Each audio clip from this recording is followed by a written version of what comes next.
পারমাণবিক কর্মসূচি নিয়ে ইরানের পক্ষে অবস্থান নিল রাশিয়া। এদিকে ইসরায়েলে 90,000 টন মার্কিন অস্ত্র সরবরাহ, তাইওয়ানে আব্রাহাম ট্যাঙ্ক বিক্রি। আরও থাকছে হজ যাত্রীদের বহনকারী বাসে সেনাদের হামলা। সর্বশেষ জানিয়ে দিব, ঈদের দিনে কুরবানি নয়, গাজায় চলবে ক্ষুধা আর কান্নার উৎসব। পারমাণবিক কর্মসূচি নিয়ে ইরানের পক্ষে অবস্থান নিল রাশিয়া। ইরানের পারমাণবিক কর্মসূচিকে শান্তিপূর্ণ আখ্যা দিয়ে দেশটির পক্ষে অবস্থান নিয়েছে রাশিয়া। সম্প্রতি ক্রেমলিনের মুখপাত্র দিমিত্রি পেসকভ স্পষ্টভাবে জানান, মস্কো চায় ইরানের পারমাণবিক ইস্যু সম্পূর্ণ সমাধান হোক এবং এই ক্ষেত্রে তেহরানের বৈধ অধিকার রক্ষা করা হোক। মঙ্গলবার রাশিয়ান নিউজ এজেন্সি তাস তাদের এক প্রকাশিত প্রতিবেদনে সব তথ্য নিশ্চিত করে। প্রতিবেদনে তিনি বলেছেন, আমরা ইরানের পারমাণবিক সমস্যা শান্তিপূর্ণভাবে সমাধানের চেষ্টাকে সম্পূর্ণভাবে সমর্থন করি। বিশ্বের প্রতিটি রাষ্ট্রকেই শান্তিপূর্ণ পারমাণবিক শক্তি ব্যবহারের অধিকার আছে এবং এটি আন্তর্জাতিক পরমাণু শক্তি সংস্থা ও বৈশ্বিক সম্প্রদায়ের কড়া নজরদারিতে হওয়া উচিত। পেসকভ আরও উল্লেখ করেছে, এই ধরনের কর্মসূচি বিশ্বের অনেক দেশই পরিচালিত হচ্ছে এবং আমরা বিশ্বাস করি ইরান সহ সব দেশের এই অধিকার থাকা উচিত। রাশিয়া ইরানের দেওয়া সরকারি মন্তব্যের পর আস্থা রাখছে। সেখানে তেহরান জানায় তাদের পারমাণবিক কর্মসূচির পিছনে কোনো সামরিক উদ্দেশ্য নেই। মুখপাত্র বলেন, ইরানের বিরুদ্ধে পারমাণবিক অস্ত্র তৈরির যেসব অভিযোগ রয়েছে, আমরা সেসব বিষয়ে ইরানের সরকারি বিবৃতিতে প্রধান বিপত্তি হিসেবে দেখছি। ইরান পরমাণু অস্ত্র তৈরি কোনো পরিকল্পনা বা ইচ্ছা রাখে না। তাদের এই অবস্থানকেই আমরা গ্রহণ করি। এদিকে ইরান যুক্তরাষ্ট্র পারমাণবিক আলোচনার প্রেক্ষাপটেও নতুন কিছু তথ্য সামনে এসেছে। মার্কিন প্রেসিডেন্ট ডোনাল্ড ট্রাম্প পূর্বে বলেছিলেন, যুক্তরাষ্ট্র ইরানকে ইউরেনিয়াম সমৃদ্ধর অনুমতি দেবে না। কিন্তু মার্কিন গণমাধ্যম এক্সপ্রেস জানায়, চলতি বছরের 30 মে ওয়াশিংটনের পক্ষ থেকে ইরানকে একটি প্রস্তাব দেওয়া হয়েছে, যেখানে নিয়মিত পরিসরে ইউরেনিয়াম সমৃদ্ধির অনুমতি দেওয়ার কথা বলা হয়েছে।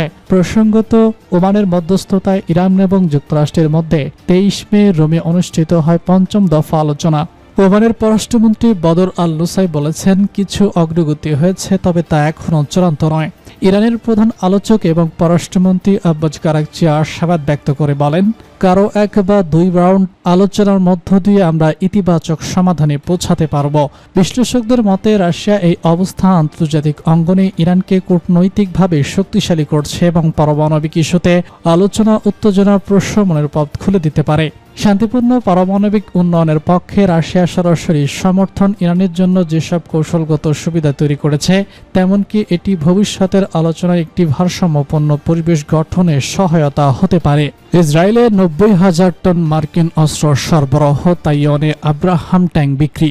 ইসরায়েলি প্রতিরক্ষা মন্ত্রণালয় ঘোষণা করেছে যে 2023 সালের 7 অক্টোবর থেকে পর্যন্ত 800তম মার্কিন অস্ত্রবাহী বিমান অবতরণের মাধ্যমে মোট 9,000 টনেরও বেশি মার্কিন অস্ত্র দখলকৃত ফিলিস্তিনে পৌঁছেছে।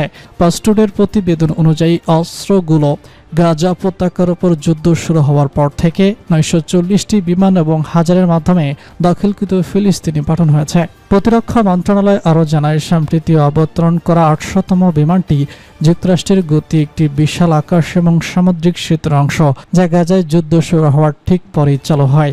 এ পর্যন্ত 800টি বিমানের পাশাপাশি 140টি জাহাজের মাধ্যমে এই অস্ত্র হস্তান্তর করা হয়েছে। তাইওয়ান সম্প্রতি মার্কিন যুক্তরাষ্ট্রের উন্নয়ন প্রযুক্তির MA-1A2B আব্রাহাম ট্যাঙ্কের প্রথম চালান পেয়েছে। 2024 সালের 15 ডিসেম্বর 38টি ট্যাঙ্ক তাইওয়ানে পৌঁছায় এবং হাসিচুস জেলায় একটি প্রশিক্ষণ ঘাঁটিতে হস্তান্তর করা হয়। এই ট্যাঙ্ক ক্রয় চুক্তিটি 2019 সালে তাইওয়ান এবং যুক্তরাষ্ট্রের মধ্যে $2.2 বিলিয়ন বিনিময়ে স্বাক্ষরিত হয়, যার আওতায় মোট 108টি ট্যাঙ্ক সরবরাহ করা হবে। ফরাসি সরকার ঘোষণা করেছে তারা আব্রাহাম গাইডেড বোমার বার্ষিক উৎপাদন 830 থেকে বাড়িয়ে 1200 উন্নত করবে। এই বোমা ইউক্রেনীয় সেনা ব্যবহার করেছে এবং এটি অনেক ক্ষেত্রেই মার্কিন জিএমএস বোমার চেয়ে কার্যকর বলে বিবেচিত হচ্ছে। ব্রিটিশ আকাশ প্রতিরক্ষা ব্যবস্থা সম্প্রতি তাদের নতুন প্রতিরক্ষা ব্যবস্থার তথ্য প্রকাশ করেছে, যা ইনফর্ম গাইডেড SAM ক্ষেপণাস্ত্রের উপর ভিত্তি করে তৈরি। এটি মাত্র 4 মাসে প্রস্তুত করা হয়েছে এবং ইউক্রেনকে সরবরাহ করা হয়েছে। ব্রিটিশ তথ্য অনুযায়ী এই ব্যবস্থার মাধ্যমে ইউক্রেন থেকে এখনো পর্যন্ত 400টি ক্ষেপণাস্ত্র নিক্ষেপ করা হয়েছে, যার 70% সফল হয়েছে। রয়টার্সের প্রতিবেদন অনুযায়ী রাশিয়া বার্ষিক 1.2 থেকে 1.6 মার্কিন গোলা বারুদের উৎপাদন বৃদ্ধির পরিকল্পনা করছে। ধারণা করা হচ্ছে 2026 সালের মধ্যে রাশিয়ার গোলা বারুদ উৎপাদন ইউরেনিয়ামের সম্মিলিত বার্ষিক উৎপাদনের চেয়েও বেশি হবে। ডেনমার্ক ঘোষণা করেছে যে 2024 সালে তারা রাশিয়ার ফ্রিজ করা সম্পদ ব্যবহার করে ইউক্রেনীয় প্রতিরক্ষা শিল্প থেকে 830 মিলিয়ন ইউরো মূল্যের অস্ত্র ও গোলাবারুদ কিনবে।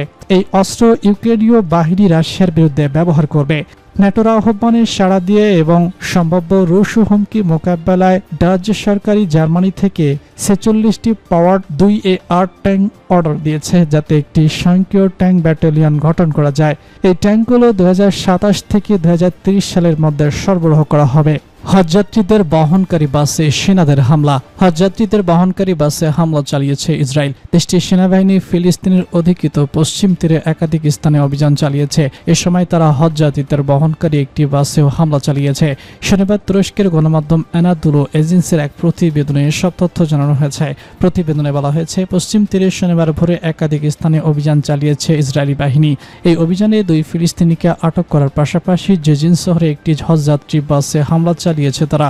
জেজিন গভর্নর ভবনের সামনে দাঁড়িয়ে থাকা বাসটিতে ইসরায়েলি একটি সামরিক যান ধাক্কা দেয়। সেই বাসটি সৌদি আরবের হজ পালনের উদ্দেশ্যে যাত্রার প্রস্তুতি নিচ্ছিল এবং যাত্রীদের অধিকাংশই ছিল বিদ্রোহী এবং রোগাক্রান্ত ব্যক্তি। ফিলিস্তিনের সরকারি বার্তা সংস্থা ওয়াকাফা জানিয়েছে, ইসরায়েলি সেনাবাহিনী যানটি উদ্দেশ্যমূলক বাসটিতে আঘাত করে, তবে এই ঘটনায় কোনো হতাহতের খবর পাওয়া যায়নি। বেরিনের ডেপুটি গভর্নর মানসুর আল আদিদ ঘটনার নিন্দা জানিয়ে বলেন, দখলদার বাহিনী যানটি সরাসরি ও ইচ্ছাকৃতভাবে বাসটিকে ধাক্কা দেয়। যাত্রীরা অনেকেই বয়স্ক এবং দীর্ঘমেয়াদী রোগে আক্রান্ত ছিল, ফলে এতে ভয় ও আঘাত আরও তীব্র হয়েছে। ফিলিস্তিনিরা ধারণকৃত পশ্চিম তীর থেকে জর্ডানে হয়ে বিদেশ ভ্রমণ করে, কারণ ইসরায়েল আন্তর্জাতিক ভ্রমণে নানা রকম বাধা আরোপ করে থাকে। ঈদের দিনে কোরবানি নয়, গাজায় চলবে ক্ষুধা আর কান্নার উৎসব। ঈদ মানেই খুশি, উৎসব আর ত্যাগের মহিমা। কিন্তু ফিলিস্তিনের অবরুদ্ধ গাজা উপত্যকায় ঈদুল আজহা এবার আসছে শুধুই কান্না, ক্ষুধা আর রক্তের স্মৃতি বয়ে। ইসরায়েলের প্রায় 2 বছর ধরে চলা অব্যাহত হামলা ও অবরোধে বিধ্বস্ত এই ভূখণ্ডে ঈদের ছোঁয়া যেন নিষিদ্ধ হয়ে গেছে। গাজার আকার জুড়ে এখন ধোঁয়া, বাতাস, বারুদের গন্ধ। 2023 সালের 7 অক্টোবর পর থেকে ইসরায়েলের লাগাতার বোমা বর্ষণে নিহত হয়েছে 54,000-এর বেশি ফিলিস্তিনি। আহতের সংখ্যা দাঁড়িয়েছে 1.25 লাখ। শুধু হামলাই নয়, গাজায় প্রবেশ করার সব ধরনের ত্রাণ, খাদ্য, ঔষধ ও নিত্য প্রয়োজনীয় পণ্য আটকে দিয়েছে এক বিভীষিকাময় অপরাধের সৃষ্টি করেছে ইসরায়েল রাষ্ট্রটি। এই নিষ্ঠুরতা ঈদের খুশিকেও ছায়া ফেলেছে। লন্ডন ভিত্তিক গণমাধ্যম মিডল ইস্ট মনিটর তাদের প্রকাশিত এক প্রতিবেদন থেকে জানা যায়, এবছর গাজায় কুরবানি পশু প্রবেশের অনুমতি মেলেনি। প্রাণী ব্যবসায়ী এবং খামারি বলেছেন, সীমিত সংখ্যক পশু থাকলেও সেগুলোর দাম এত বেশি যে সাধারণ মানুষের নাগালের বাইরে। গাজার বাসিন্দারা আবু হালিম আল দারজা জানান, গত বছরের অক্টোবর থেকে কোনো পশু গাজায় আসেনি। যে কয়েকটি পশু আছে সেগুলোর জন্য প্রয়োজনীয় পানি পর্যন্ত জোগাড় করতে পারছেন না। যুদ্ধবিধ্বস্ত এই এলাকায় পশু পালনও প্রায় অসম্ভব হয়ে উঠেছে। ফলে এবারের ঈদ কুরবানি তো প্রশ্নই ওঠে না, বরং একাধিক ফিলিস্তিনি পরিবার হয়তো একটি টুকরো মাংস দেখার স্বপ্ন দেখতে পারছে না। বাস্তুচ্যুত বহু ফিলিস্তিনি জানিয়েছেন, তারা ঈদের কোনো প্রস্তুতি নিতে পারেননি। খোলা আকাশের নিচে খাদ্যবিহীন অবস্থায় ঈদের নামাজ পড়ার পর দিনের বাকি সময়টুকু কাটবে অনাহারে। গাজার বাজারগুলোতেও নেই কোনো উৎসবের আমেজ। ইসরায়েলের আরোপিত দুর্ভিক্ষের বাস্তবতার খাদ্য ও সবজির দাম অস্বাভাবিকভাবে বেড়ে গেছে। অনেকেই মাসের পর মাস মাংসের মুখ দেখেনি। এই বাস্তবতায় গাজায় মানুষের কাছে ঈদ মানে শুধু এক টুকরোখানি বেঁচে থাকার চেষ্টা। কুরবানির পশুর বদলে তারা ত্যাগ করছেন আর্তনাদ, উৎসবের বদলে শুনছেন শোকের সুর।